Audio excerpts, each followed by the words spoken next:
Hello, hi. അപ്പോഴേ നമുക്ക് നമ്മുടെ ഡിന്നർ കഴിച്ചാലോ? ഞാനാണെങ്കിൽ നല്ല സുന്ദര കുട്ടപ്പൻ ചിക്കൻ കറി ഉണ്ടാക്കി. ഇവിടെ ചിക്കൻ കറി എന്നും ഉണ്ട്, അതുകൊണ്ട് പിന്നെ പേടിക്കണ്ട. ചോറുണ്ട്, ഒരു കഷ്ണം നാരങ്ങയുണ്ട്, ഉള്ളിയുണ്ട്. ഞാൻ പച്ച ഏത്തക്ക മെഴുക്ക് പുരട്ടി വെച്ചത് നല്ല സുന്ദരനായിട്ട് ഉണ്ടാക്കിയിട്ടുണ്ട്. ഇതാ നോക്ക്, പച്ച ഏത്തക്ക, നമ്മുടെ നാട്ടിലെ ഏത്തക്ക അല്ല, ഇവിടുത്തെ ഏത്തക്ക. അപ്പോൾ നമുക്ക് ചോറുണ്ടല്ലോ. ആ ചിക്കൻ കറിയൊക്കെ അങ്ങോട്ട് ഒഴിക്കണം, നല്ല ഭംഗിയായിട്ട് ഇങ്ങനെ അങ്ങോട്ട് ഒഴിക്കണം.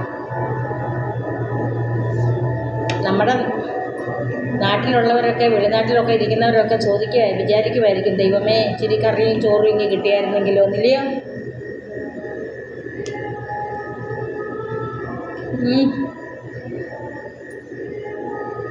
എന്താ ടേസ്റ്റാ ചിക്കൻ കറിക്ക്. നല്ല സുന്ദരം ചിക്കൻ കറിയും മെഴുക്ക് പുരട്ടിയതും എല്ലാം ഉണ്ട്. ഓടി വാ, നമുക്ക് കഴിക്കാം. Okay, bye bye.